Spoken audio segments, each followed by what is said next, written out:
Hello everyone and welcome back to my channel. My name is Katie Turner and I'm a spiritual astrologer and energy coach, and I know I haven't done one of these videos in a while, but I know it's something that you guys really like, so I want to go ahead and bring some of these back as I've been revamping some energy and moving some energy around. I have been doing videos too on different vocabulary words in the spiritual community that I want to keep doing. Twin flame energy too that I want to keep working with as well, but these guys seem to be the ones that you guys really like. So this is the planet, sign, and house series where I dive into a combination of a planet, sign, and house and how they all interact together, because truth be told, there's a lot of information about, you know, planet in a sign and then a planet in a house, but not really merging all three of them together. And so I really want to be there to offer this kind of insight for you guys. So today, and if you've been watching any of my older videos, you know that I pull from the astrology reading cards. And so that's how I pick which cards, which placement I'm going to read today. I don't really pick intentionally. I did kind of hope for Scorpio this time, and I got Scorpio. I wanted to talk about Scorpio for whatever reason. So we got Scorpio energy, but I put the cards pick, and then we dive in and we talk about the energies. So today we're going to talk about Scorpio, Jupiter, in the 11th house. So if you have your Jupiter in Scorpio in the 11th house, this video is for you and what this placement may mean for you. Of course, this is not an exhaustive interpretation, but it does go in depth. So let's dive in. So starting with Jupiter energy, Jupiter is this planet of expansion, this planet of soul enrichment through journey, through learning, through education, through opportunity, through experience. It's kind of this very young, jovial energy, this kind of juvenile energy in some ways, where it's kind of like the age of like 19, 20, when you're, you know, finishing with grade school and you can go to college, or you can go on a sabbatical, you can go travel around the world, you go backpacking. You have this kind of what's next mentality, you know. There's so much available to you for you to explore and to learn about yourself. That's kind of the Jupiter energy. It's also to the energies of things that are outside of your own backyard or your own neighborhood, and so it rules other cultures, other perspectives, things you can learn about and learn from through exploring and asking questions about and seeking information on. Jupiter is a truth-seeking planet. It does value philosophies and your beliefs and honoring those and exploring those, because Jupiter also acknowledges that beliefs are flexible. Beliefs change. It's also perspective. Jupiter is your overall perspective on the world and what's available to you. It's your bird's eye view. It's your visionary energy. It's what you want to create in a big canvas level.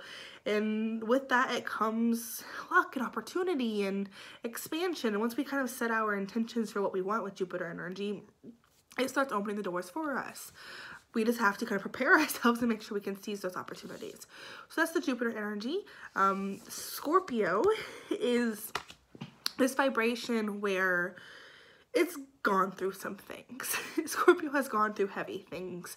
It's gone through pain and abuse and traumas of all different sorts and types. So it doesn't really, for you, it doesn't matter which type of experience you went through here. But really and truly, whatever kind of thing you went through that kind of left a scar, that kind of left an emotional imprint where you are a little bit scared and put off about exploring and moving in that area. That's the Scorpio rules.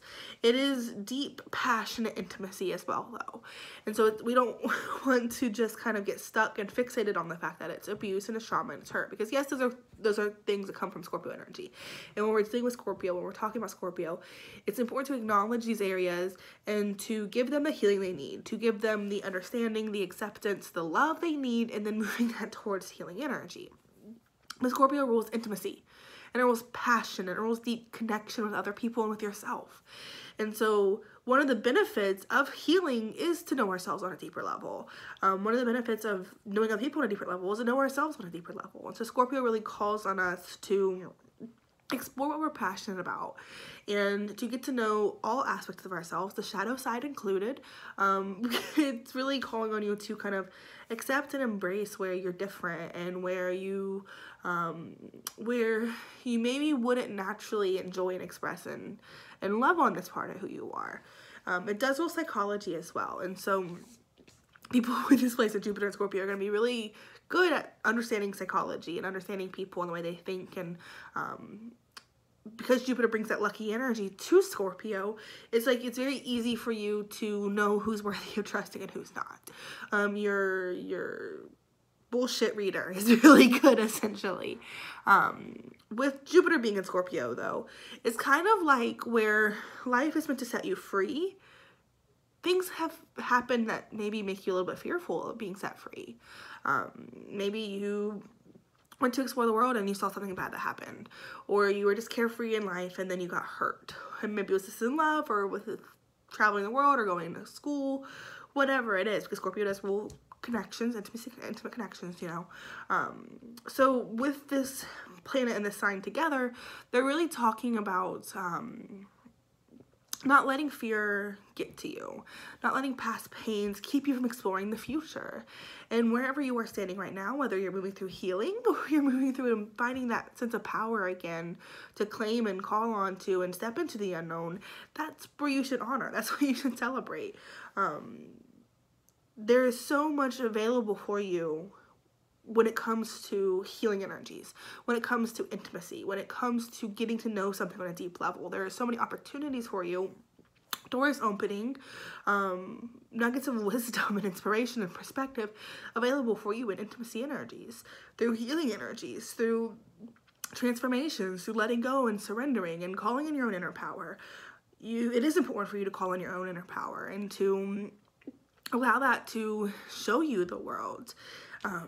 This is a very destined kind of placement where it's like, yes, there are things that are significantly, because Jupiter expands, right? So there's significant marks of pain and hurt and shadow, but you can move through them. You're meant to move through them, and you're going to be supported in moving through them in a way that really opens you up to a whole new level of like what's available for you.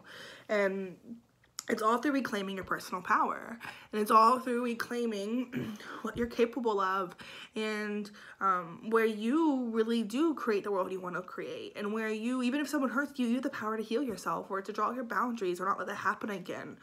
So stepping into that energy is super important.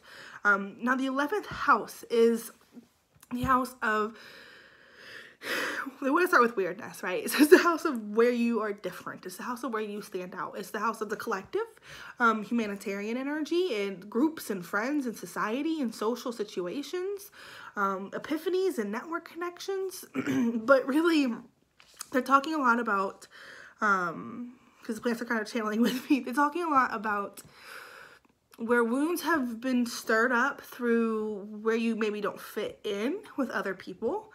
Especially like grade school situations, and then where you do fit in. And so kind of leaning into where you do fit in, because why do you fit in there? You know, what do you have to gain from being with people who support you and love you? They are mentioning too, you don't want to lean into a negative environment just because they accept you. You don't want to kind of be like, oh, I need to have somebody around me, so at least these people like me, let me lean into that. That's not what you want at all. You want people who are going to serve you and support you with your vision, with your passion. And with Jupiter and Scorpio, it really is about what is your passion and vision. What are you passionate about creating in this world? What do you want to see? If you had a magic wand, what would you want to see come into this world? That's what Jupiter does. So setting that intention and that desire, that's what you want to work on. So the 11th house being network connections, and people who are going to support you for your dreams. What are your dreams? And can you connect to people who are really going to support you on that and move you forward on those dreams? Because a lot of you guys, for you, the trauma comes around friendships, and society and fitting in, and maybe it's, maybe, you know, you grew up and you found out you were gay, or you realized you were gay, and so having to deal with that, coming out with peers who maybe weren't very accepting of it, that kind of energy, or just being someone who just didn't really get along with a lot of friends, or getting along so great with friends, and then having those friendships end suddenly. Whatever there is, there's this friendship energy that's coming up to play. And then don't seek solace in people who are just going to accept you just because they're going to accept you if it's going to hurt you and it's going to harm you. So lean into the fact that you are here to dramatically and drastically transform your relationship with possibility, with yourself, with your intimate connection, with your inner power, with the way you connect to the world, the way the spider webs of humanity interact. You are here to transform the way society looks at intimacy and passion and connection and opportunity and beliefs, and what beliefs does society hold on intimacy, and how can we transform that and change that to a way that you see that's better fit, a way that you've learned needs to come from love. And that's one thing too is important, is to come from love. With Scorpio energy, it's very easy to lean into the pain and the hurt and the anger and get stuck on that, and it's not about revenge, it's about love. And so get to a healing space where you can lean into that. If you're finding yourself right now just vengeful and angry, take time alone to do your healing work. When you feel good, notice what feels good. Notice where the love comes in and share that with the world, because that's going to be what's most important, is sharing from a place of love. Because if not, you're just going to put more pain in the world, and we don't want that. Scorpio energy is the cycle of abuse sometimes, and so when we manifest and we're born with placements in Scorpio, oftentimes we're here to break that cycle of abuse. So where maybe other people maybe manipulated you, using their beliefs and your beliefs, and kind of told you this is what you should believe, and it didn't serve you, you can kind of change that. So really coming from a place of love and inviting people to explore a different part of themselves, and explore a new part of who they are, and see what's available for them there. So thank you guys so much for joining me on this video. If you have any questions, please let me know down below, or if it resonated with you, I'd love to hear that as well. I'll see you next time for another video. Bye-bye.